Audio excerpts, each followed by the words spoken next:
Hey, Switch viewers! Welcome to our third part of our trauma series. We're going to talk about trauma bonding and toxic relationships and answer any questions that you have. So please let us know where you are viewing from and what questions that you have or something that you want to know about trauma bonding. Anytime we do these lives and people are willing to share their questions and their personal experiences, it makes this talk so rich, and I always appreciate that. I'll try and call you out when I see you and say hi and drop something in the chat as well. And then if you have to log out and you miss our entire talk, you can always catch this on YouTube and watch it there. So with that, let's talk about trauma bonding and head to our first slide. So what is trauma bonding? And that is always a question that I get, and there's a bunch of different floating answers. And what I mean by floating is that they seem to change with the therapy technique or the therapist. It's newer research, and so we're seeing more therapists and researchers talk about this concept of trauma bonding. And so you'll see that the narrative and the definition change often. And so for our talks today, trauma bonding is about the cycle that we get into or how we connect in relationships with people who have trauma or when we have trauma or both. And what we know about trauma bonding is that it's a very intense type of relationship. So it doesn't have to be just romantic or intimate. It can be relationships with a parent or a child, friends, family, coaches, teachers, work colleagues. It even can be something that is a social relationship that's online. But it's any intense relationship where there's emotional abuse that kind of cycles through these highs and lows of intense feelings of love, connection, kindness, gratitude, that then gets into this connection or reaction based experience on that negative relationship aspect or abusive relationship aspect. So things like gaslighting and narcissistic abuse. And so it really is a cyclical relationship where the highs are really high and the lows are really low. And with trauma bonding, there doesn't have to be physical or sexual abuse. It's typically more on the emotional side that we see that. We do see trauma bonding with relationships that have physical abuse as well. But with trauma bonding, and for today's topic, we're really looking at this idea of narcissistic abuse and emotional abuse with the relationships that we have. So it keeps us really invested, and it also makes them really hard to leave. So there's this push-pull that we have. And so April writes in, I'm not looking to get out of my relationship. I want to learn to work through it and grow. And no, it's not all bad all the time. And yeah, a lot of times relationships, we read things or we hear things like this idea of trauma bonding, and we have a great slide. And so we hear things, and then at the same time, it doesn't necessarily fit. So someone who's watching may say, I have a great relationship. Not that it's perfect, right? There's no perfect. So I have a great relationship. And at the same time, there's parts of it that aren't working well. Or maybe I have trauma, my partner doesn't. We don't have gaslighting in our relationship, but we seem to kind of swing from having higher highs or really intense, emotionally positive experiences, but then we have a hard time communicating, which makes it feel more negative. And so take the information from today and apply it to you and how it makes sense for you. And so, yes, with as April points out, with multiple levels of abuse in early childhood or an earlier relationship experience, it makes this idea of trauma bonding more intensified. And so sometimes trauma bonding happens, and it doesn't mean that the current relationship that we're in is emotionally or psychologically abusive. There could be trauma bonding that's happening, and we see that a lot with people who have fear of abandonment or they've been left before, and maybe they have a more what we would say anxious attachment. In other words, they're worried that somebody's always going to leave.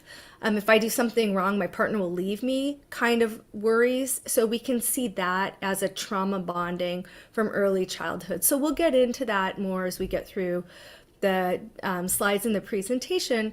So, I don't want to assume that every relationship that has trauma bonding is a bad one, in air quotes, right? Or psychologically damaging.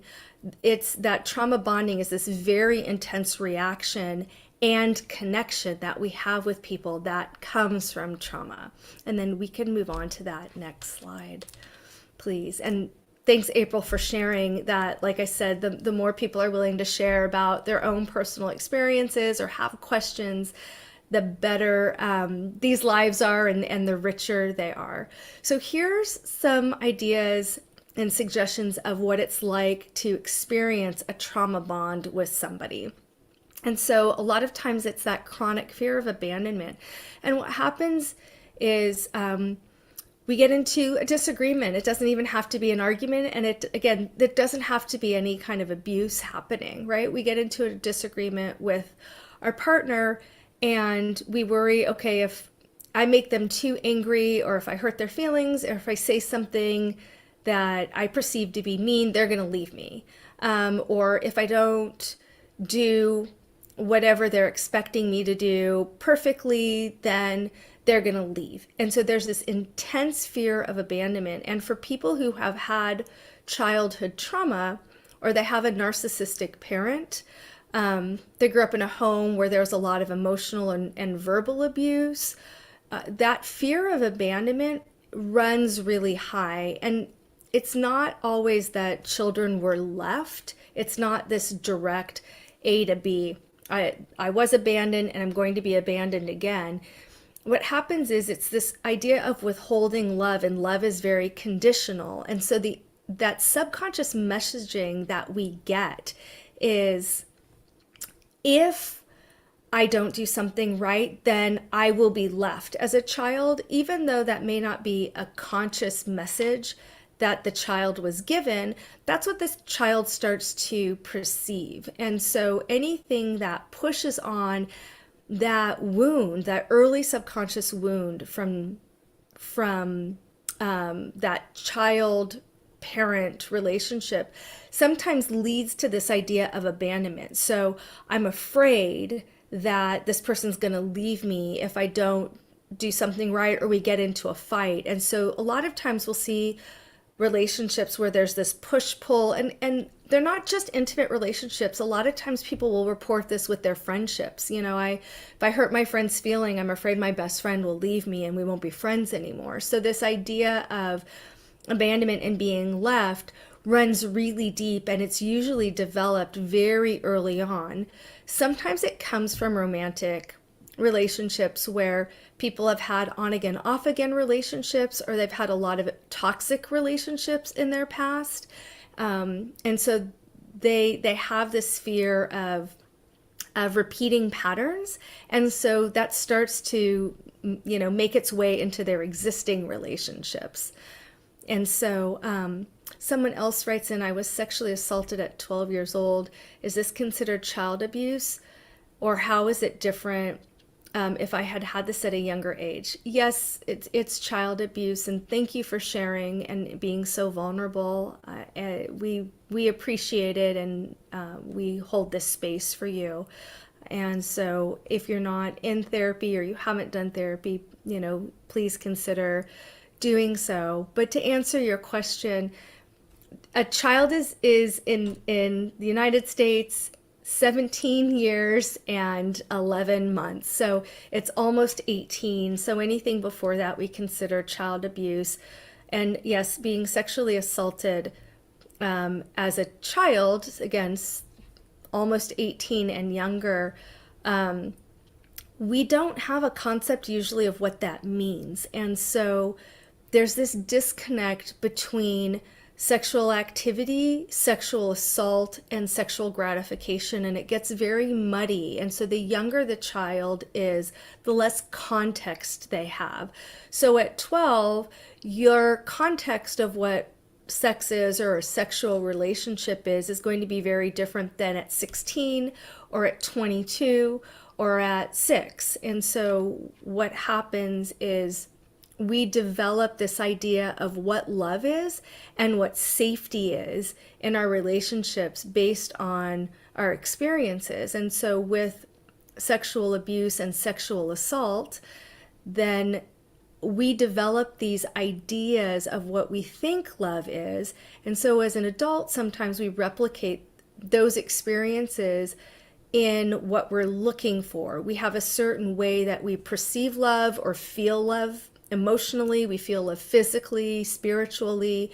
And so when something is resonating with the assault, even though that's negative, right, or abuse, even though it's a negative connection, it's familiar. And so subconsciously we'll gravitate toward that, and that can create a trauma bond, even though that's not at all what we're looking for. And rationally, we know that, right? So part of what happens with this kind of stuff is that it really sinks deep into the marrow of who we are, and then we kind of play that out in relationships without even realizing that we're doing that. And I hope I answered your question. And I think the second part is, would it be different if it happened at a younger age?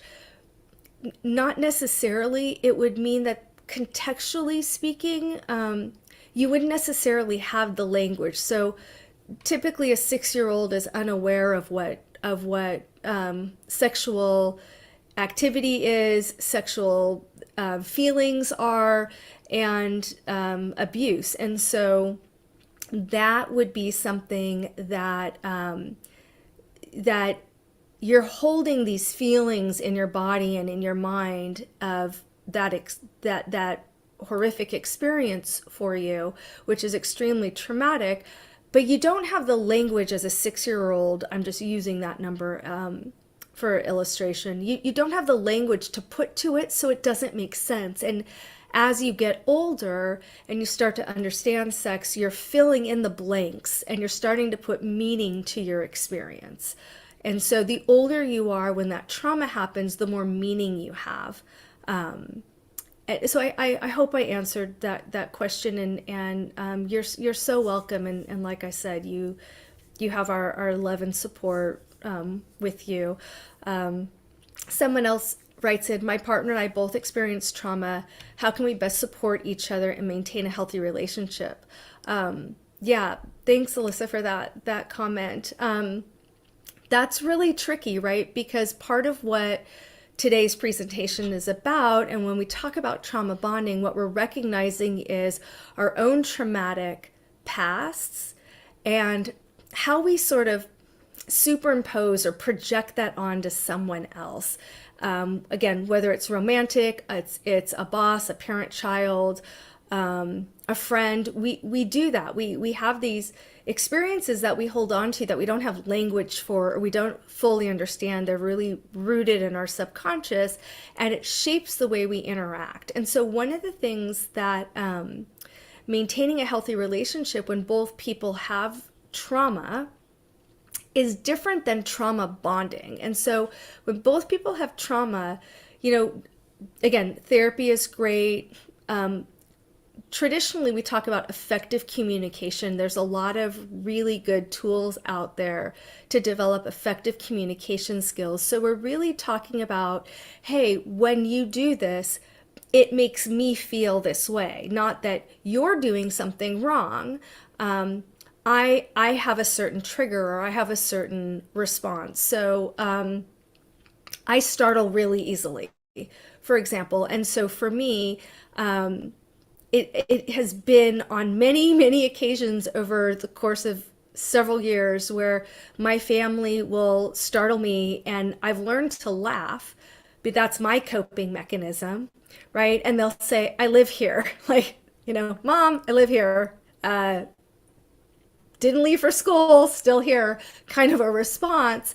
And it's like, yeah, yeah, I know, but I wasn't paying attention, or I was in my head, or I was thinking about something else, right? And so they don't necessarily have trauma. I do. And what we're doing is we're communicating like, hey, when you do this thing, I have that reaction. Now, I startle easily. There's nothing more that they could do unless they announce themselves when they're walking into a room, which may help, right?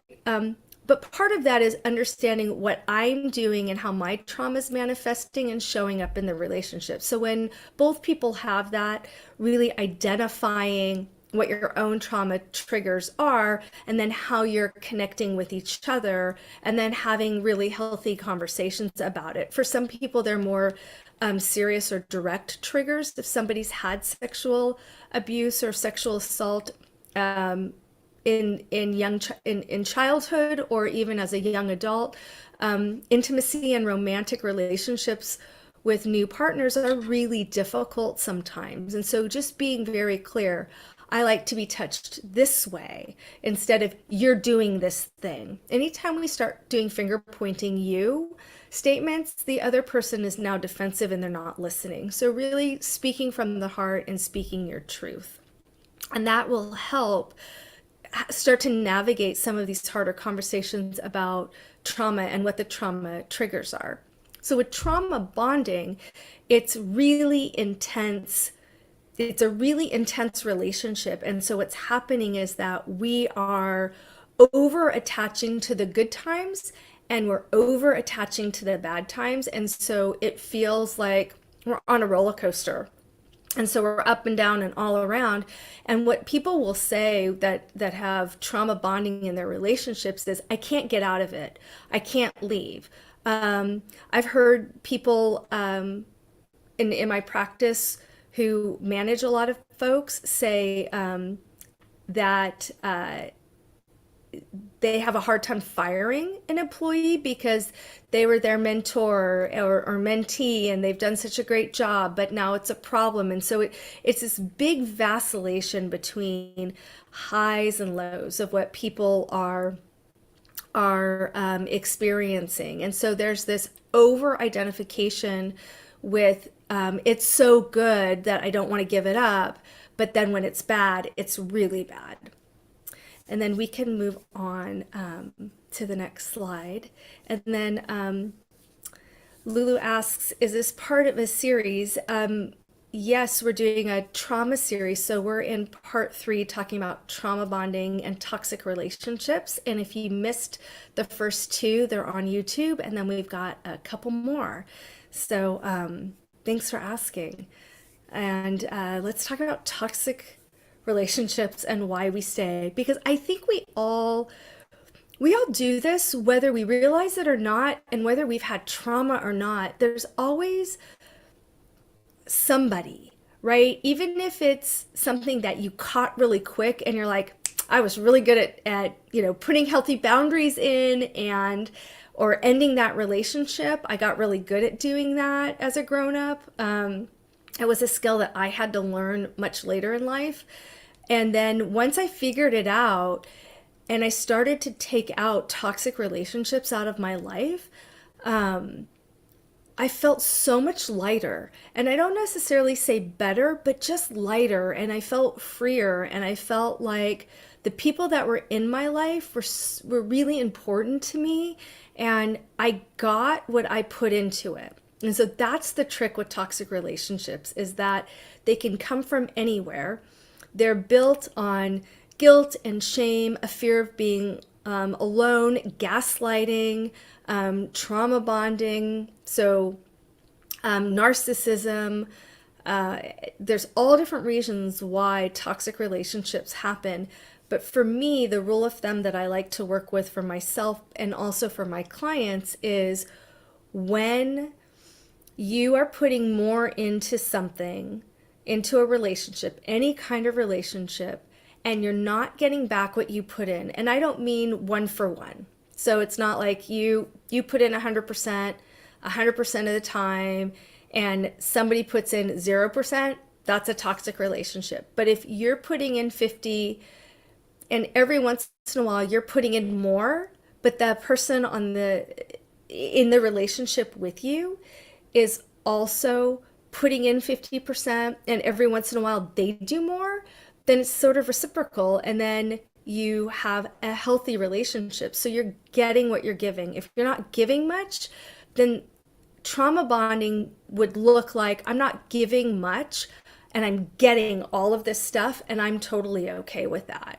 And I'm probably going to be more of the perpetrator in that component of the relationship, or it looks like I'm giving, giving, giving, giving, giving, and all I'm getting is lying, gaslighting, narcissistic abuse, emotional abuse, but I can't leave because when my partner is great, or when the relationship is great, it's so great, or I'll never be loved like I am before, or I'll always be alone forever if I'm not with this person. So it's that negative self-talk that really starts to seep into how we view ourselves in the relationship, and we start to question our own judgment and our own ability. And so someone else writes, being with my husband and all that he has put me through has been a great source of trauma. I tell myself that I've forgiven him, but I can't get past the pain that he has brought into my life. And so again, I always appreciate the vulnerability and the wonderful richness that everyone's bringing in, and thank you so much for sharing. Really, again, you'll hear me say it a lot. If you're not in therapy, please go to therapy. My thoughts about this too is that we can learn to grow with the person that we're in a relationship with, even if you've said, hey, there's trauma bonding happening, or it has moments where it's toxic or it's been toxic, as long as both people, and that is the trick, as long as both people are willing to make a change and do the work. When one person is doing the work, it's that toxic relationship. You're putting more in than you're getting out, and over time it doesn't work. But when both people are putting in work and they're willing to keep working on it, then we can heal trauma bonding and we can heal toxic relationships. So thanks for sharing. And we can move on to that next slide. And I want to point out the fear of loneliness too is something that we'll see a lot with toxic relationships. It's if I let this relationship go, I'm going to be alone. And remember, that's that early messaging that comes in from early childhood, and it's not conscious. It's a very subconscious response to what we've experienced as a child. That can lead to perfectionism. It can lead to all sorts of things. And we'll see that a lot with perfectionism, where as a perfectionist, I can tell you, if I don't do it perfect, then fill in the blank, something will happen. And so when that comes to relationships, it comes down to my core beliefs about myself that are usually rooted in something negative. If I'm not perfect, then I'll be alone. If I'm not perfect, I'm unlovable, things like that. And so doing the negative self-talk work, I know Switch has a lot of great products for that. The self-love work starts to help you identify those negative core beliefs that we hold on to that are really getting pushed up against with toxic relationships and trauma bonding. And that kind of stuff is what drives us staying in relationships longer than maybe we should. So what are some of the relationship red flags? And I'd love to hear from all of you listening, like, what are the relationship red flags, if they're not on this list, that you are that you notice, right? Either in yourselves, or if you don't want to disclose that, please don't. Only disclose what you want, or that you notice in other people, right? So the sense of over ownership or jealousy.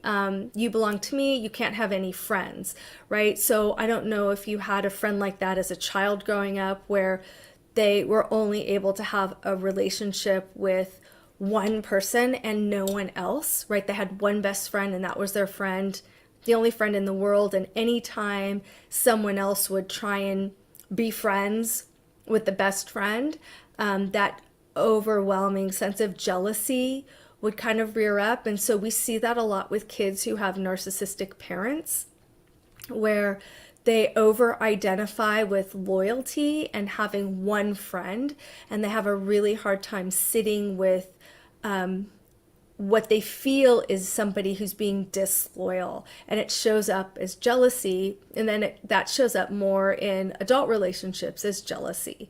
And with that usually comes isolation. And so we'll see a lot of times with trauma bonding, we start to isolate, and sometimes that's not the partner asking us to or demanding that we do that. It's we start to second guess our own judgment, and we isolate more and more and more because of the negative effects or the negative repercussions of having friends, going out, being independent.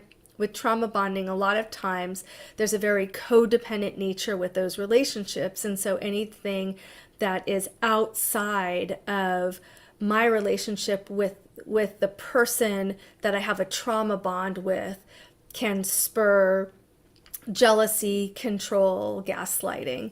So what else do we have on our list here? Yeah, not respecting boundaries is a big one. Please stop. Please stop yelling at me. The person continues to yell. Please stop arguing with me. They continue to argue.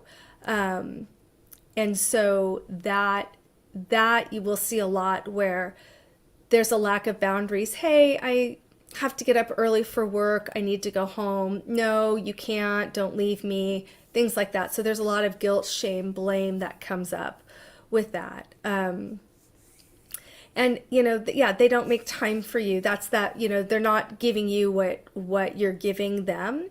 And there's always criticism. And I say always with intentionally, not to be hyperbolic, because with trauma bonding comes criticism, and it can look aggressive. So it's abusive or verbal and emotional abuse. It can be passive aggressive, right? It's like, oh, you're going to wear that. Oh, just kidding, kind of a response. So it can be uber passive aggressive. It can be blaming, and it can be passive criticism where nothing is ever good enough. And so it's like, oh, well, you always do this thing. Oh, well, you always say that. Oh, well, you're never. And so this hyperbolic language comes in with criticism. So all of those things can be red flag relationship indicators for just having a difficult relationship. It can also be indicators for having a toxic relationship. And so Diane asks, how does this apply to raising children? Diane, I'd love to know a little bit more in what respect. Somebody who has trauma and experienced trauma, who's trying to raise children without trauma, or when you find that the parent-child relationship has some trauma bonding. So if you wouldn't mind just chatting, dropping in the chat a little bit more so I can answer your question better, I would appreciate it. Thank you. Yeah, Alyssa writes, denying your own emotions and your own emotional experience. Yeah, Alyssa, you're absolutely right. Like when I stop paying attention to me, this makes me really nervous. Then it makes me really nervous. Then I respond like, hey, this is making me really nervous. And the other person in the relationship is like, I don't know why. Like, why are you nervous? Oh, okay, I guess maybe I'm not nervous. And so we start to question our own reality, whether that's our emotions, that's our feelings, feelings in context of our cognition or our ideas, our thoughts, right? So our emotions, what we're feeling in our body, our feelings, what we're feeling what we're feeling in our mind, how we think, what we think we're experiencing, our intuition, all of that starts to get clouded based on this idea of trauma bonding and sort of that gaslighting experience that happens with trauma bonding. And so April said, the first one too, please. Okay, April. So parent-child relationship toxic. Cool. I think I'm tracking, ladies. If not, please let me know, and I will try and self-correct here. And in the meantime, we can move on to the next slide. So, yes, when somebody has trauma and they have children, it is really easy for us to sort of project our own trauma onto our children. And so when we see that happen and our children develop trauma, we call that generational or intergenerational trauma. So yes, not passing down trauma from one generation to the next. And so part of it is really being aware of what your trauma is and what you're doing, and what your children are triggering. And so I think I gave you the example in the beginning where from my trauma and complex PTSD, I startle really easily. And so my children, especially when they were little, they would come in the room, they'd scare me half to death. Usually I would drop whatever I was holding. As they got older, they did it less often. I got better at managing it. And so for me, with my therapist, the tool for me was, hey, mommy startles really easily and it's okay. Like, I'm not upset, right? And so being able to find the language that was age appropriate for them to be able to identify my trigger. I didn't need to explain to them why. I didn't need to go through, mommy's got all of these things. It was just very simple language for them to understand what my reaction was about. So a lot of it was going to therapy for me to help me understand, how do I not project onto my kids what I'm experiencing, because our children, they take everything in. And so whether we realize it or not, they're little sponges. They're watching everything we do that's verbal and nonverbal, right? And then they hold on to that. So really being very intentional with the language. Sometimes they would, trigger me, and I would react, and maybe react much stronger. Or yell. I'm human. I teach this stuff for a living, but I'm human. And, the response was what little children do, right? Is they would kind of cower in. They didn't have the language yet to understand that. And it was having that conversation of coming back to them. So I'd give myself a timeout. So I'd say, mommy's going to go take a 2-minute timeout. So sometimes that needed to happen. So I could just take a breath and figure out what I needed to discipline and what was me. And then being able to come back to them and say, I love you so much. You're such a good boy, and not but, because when we say but, we negate everything we said. You're such a good boy. I love you so much, and your behavior is unacceptable, period. I'm sorry I yelled at you. So there's that ownership, which is the healing part for parent-child relationships, right? I'm sorry I yelled at you, period. And here's the consequence of what's going to of what happened, right? So you're disciplining appropriately where you need to, owning the part that was the trauma trigger, right? And the reparative piece, and really separating out the behavior from the personality, and depending on generation and where you're tuning into into this from, the world where you live, your culture, your background, values. We typically have been trained to say, oh, you're a bad boy, right? And what a child hears is that I'm unlovable.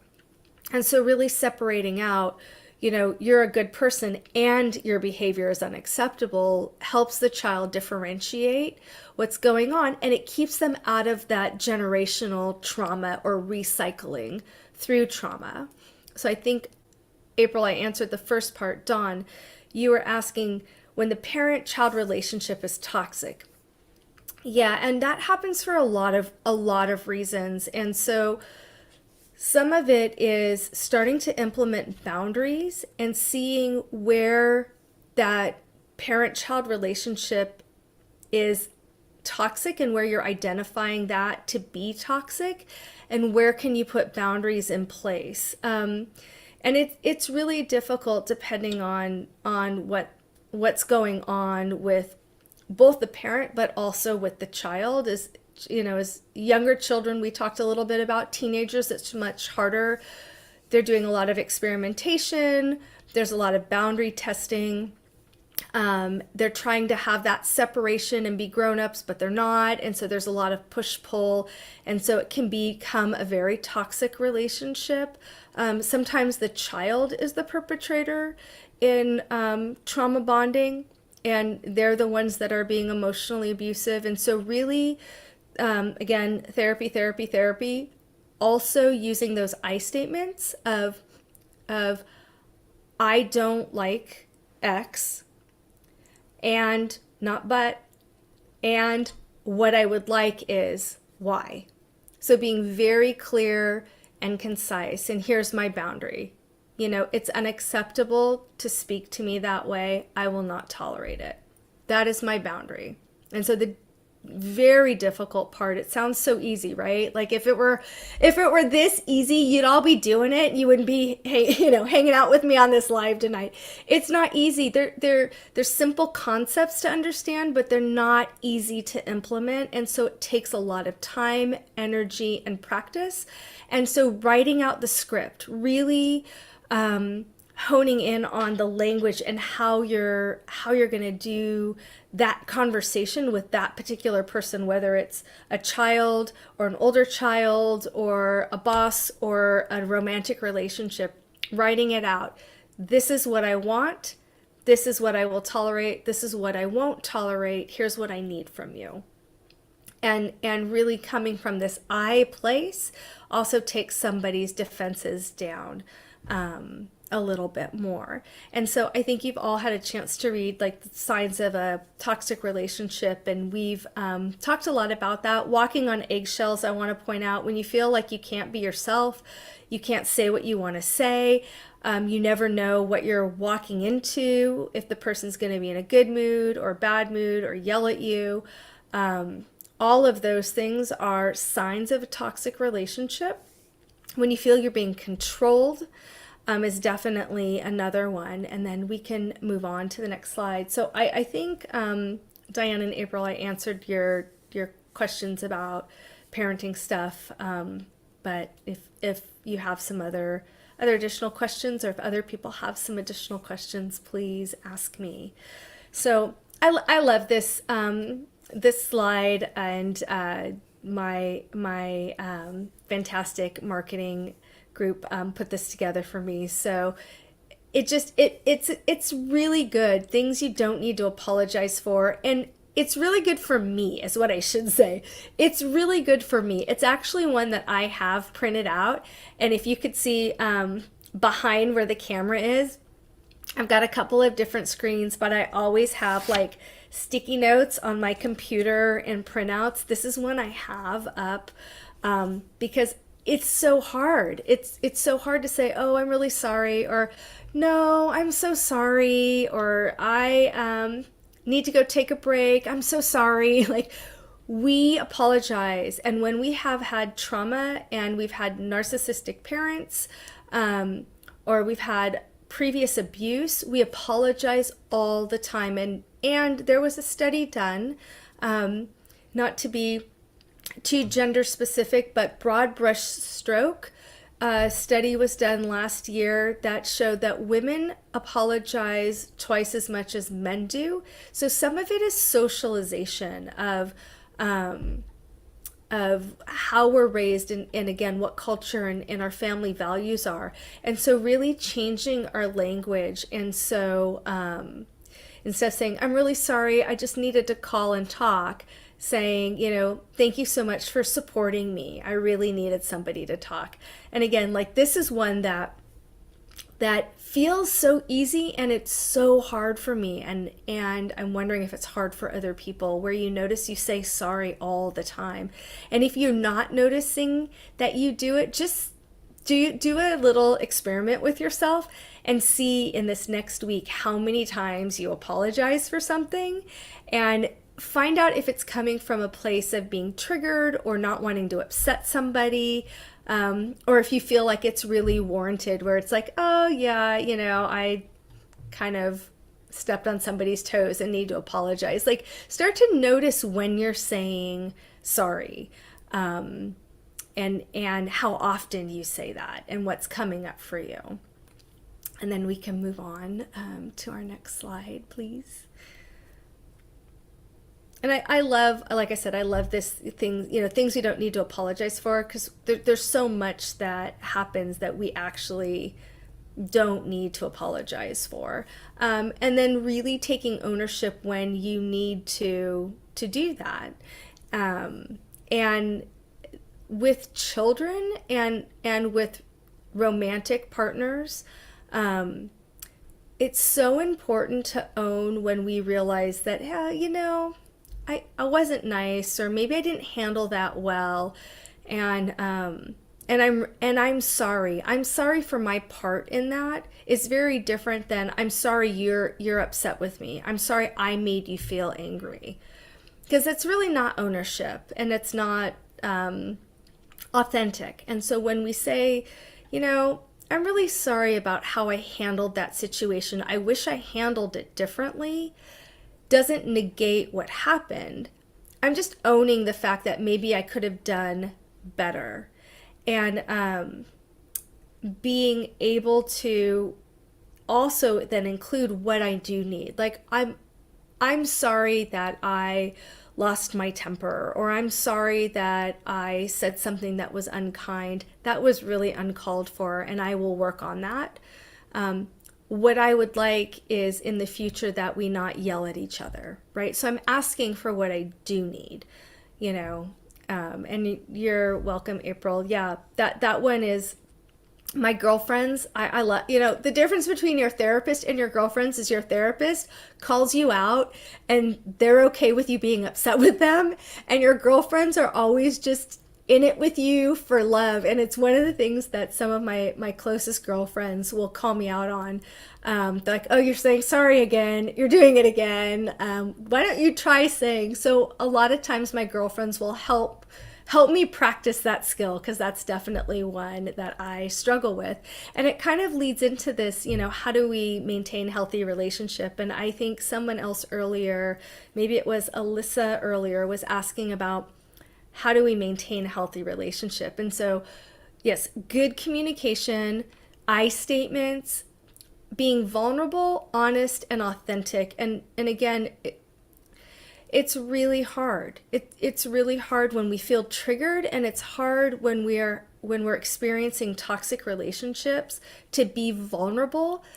And so I caution those of you that feel like you're in a toxic relationship, or you're in a relationship that's abusive and or has trauma bonding, that you're being vulnerable, but, so I am going to say but, right? Not and. You're being vulnerable, you're also being safe. And so sometimes vulnerability and safety are not possible. And so safety first, vulnerability and authenticity later. And if that you find that that's really the dynamic of your relationship, then that's a very good indicator that there's trauma bonding happening.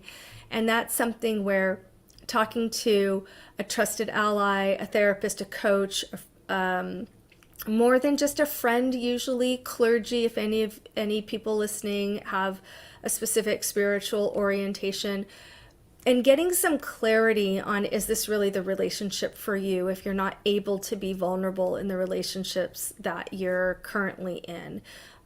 so that that walking on eggshells doesn't continue to perpetuate. Setting good boundaries is very important. This is what I can do. This is what I can't do. This is what I'm willing to do. This is what I'm not willing to do. That's not about the other person.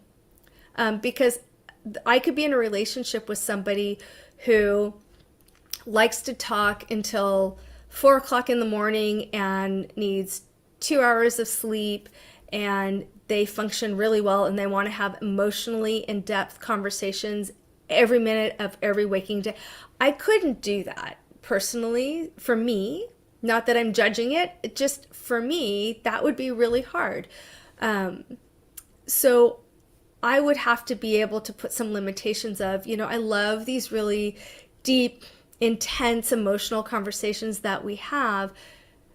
Can we please have them, twice a week instead of every night? Or can we please end those conversations by, I'm making up a time, 11 p.m. instead, right? So I'm putting in boundaries that are about me, not judging the other person or what they're experiencing. And the healthy relationship you'll see that that'll shift and pivot, where the person that's in a healthy relationship will say, oh my gosh, of course we can do that. And so you'll get that give and take. An unhealthy relationship, toxic relationship, trauma bonding will be, I don't know what you're talking about. We don't have those kinds of conversations, gaslighting. So they're telling you what you're experiencing isn't really the case. Or they will tell you things like, well, that's your problem. That's not about me. Or you're going to do it anyway. So if you're, having a disagreement with somebody and they're not respecting your boundaries when you're saying, please stop talking, I need to be done arguing, I'm walking away, and then they're still engaging, right? That's an example of trauma bonding where your boundaries are not being respected. So healthy relationship has good boundaries, and there's this acceptance and tolerance as well as appreciation for each other's differences. So with healthy relationships, there's this give and take of, oh, I want to know what makes you excited, right? I love music and I love shopping for vinyl and new records, and I want to share that experience with the person I'm in a relationship with, even if that's something that they weren't particularly into. And if they liked a particular sport, then that I didn't necessarily like or know about, then they would be including me in that. And it's okay that I may not love it, but it's something that I'm learning about them. And maybe what we decide is they do their sport without me, and they do that with their friends, and I listen to music and go vinyl shopping by myself or with my friends, and that's something that we agree that we can both love, that we don't necessarily have to share with each other, right? And we can talk about it and have a conversation and feel valued and supported, even though we may not be doing it together. And so that's this idea of having an interdependent relationship, not a codependent one. So if you think about sort of overlapping circles, that kind of Venn diagram, one is you, one is the person that you're in a relationship, and this is whether it's friendship, work, parent, child, intimate, right? One is you, one is the other person, and that crossover where the circles cross over is the relationship. And so so each individual piece has its own place and its own components, and there's this interdependency. We work together, right? And we can rely on each other. We're dependent on each other, but we're not codependent. What you need, want, feel, experience, love, hate is exactly what I need, want, love, hate, experience, right? We're not in this codependent, I can't be happy if you're not happy, right? So those kinds of codependent relationships sometimes are rooted in toxicity, and sometimes they're rooted in trauma bonding. And so being really mindful that your relationships with people are interdependent. Again, you get what you give. And so April says, I've totally done that. I'm glad you pointed it out. You are welcome. And then pushing the limits and boundaries is definitely something that we have both done, and learning how to have healthier respect for. It's hard. It's really hard too. And when you have trauma, we have different ways that we call them attachment styles. And so there's a few different kinds of attachments. And I know we're going to do a podcast on that. I'm sure we've done podcasts on that. So watch out for that one. But attachment styles is what we learn very, very early on in childhood, and they're subconscious. And so we attach in our adult relationships based on our attachment style. And so when we feel that our boundaries are being crossed, we do a couple of different things. But one is we don't know what to trust. And when we don't know what to trust, we don't feel safe. And so what happens with even healthy relationships is, if I don't know what to trust, then I don't feel safe. And it's not that you're untrustworthy, it's that I don't actually know how to be in the relationship. So somebody who's like, I'm not mad, why do you think I'm mad? Well, am I listening to your words, or am I listening to the tone of your voice, or am I looking at your body language? Because when they're incongruent like that, I don't know actually what to believe. Do I believe what you're showing me or what you're saying?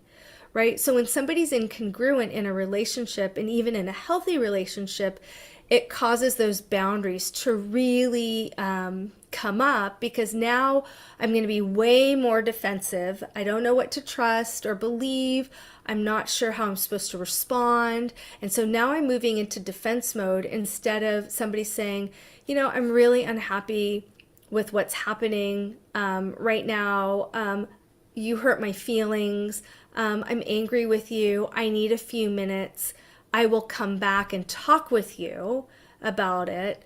That starts to change. The other person can relax a little bit, right? And they're not as defended in that scenario. And so what helps with trauma in relationships, and trauma even in healthy relationships, is giving that I'm going to come back component, so you're getting out of the abandonment piece. And I'll be honest with you, I don't remember if there's another slide, but if there is, we'll shift to the other slide. And if not, please let me know if you have any other questions as we're starting to come up on our hour. Yes, you're worthy of setting healthy boundaries. And so just on that note of setting boundaries, right? Noticing that if you say yes all the time, that's not a healthy boundary.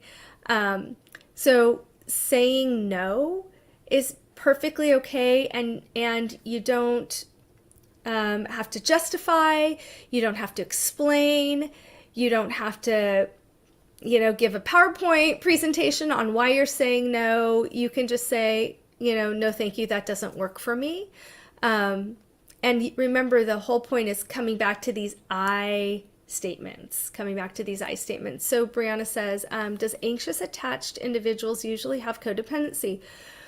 Yeah, there's definitely a correlation with that. Not all anxious attachments and not all codependency comes from trauma, but we do see a higher correlation. And part of it is the core belief piece we talked about in the beginning, of figuring out what's the fear. If I'm overly attached and I'm holding on to that person really tightly, what am I afraid of? Am I afraid of being abandoned? Am I afraid of being unworthy or unlovable? So doing some of that core belief work can help start to figure out what that anxious attachment is about.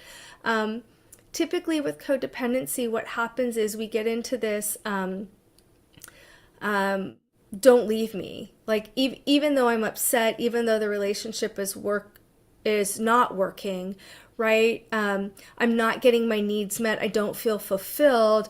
I don't want to be left. And so there's usually some abandonment that happens with that anxious attachment, as well as with the codependency piece. There's some really great books too about anxious attachment and the connection between that and codependency. And if you know my website and information will be down in the links below. But if you reach out to me, I can probably send you a title. I just don't remember it off the top of my head right now. But thanks for asking, Brianna. So yes, there's absolutely connection. And we're rounding to 5 o'clock Pacific, and thank you so much for joining us. Switch always has a gift, so stay to the end, check out the link, do the survey. There's a great gift. And thank you so much for joining us. It's been a real pleasure. Let us know what you like, what you want to see more of. We've got 2 more in our trauma series, so for the next 2 Tuesdays at 4 p.m. And please subscribe if you haven't. That way you get all of our emails and updates. And again, thank you all so much for joining me. It's been a real pleasure, and I look forward to seeing you next time. Take good care.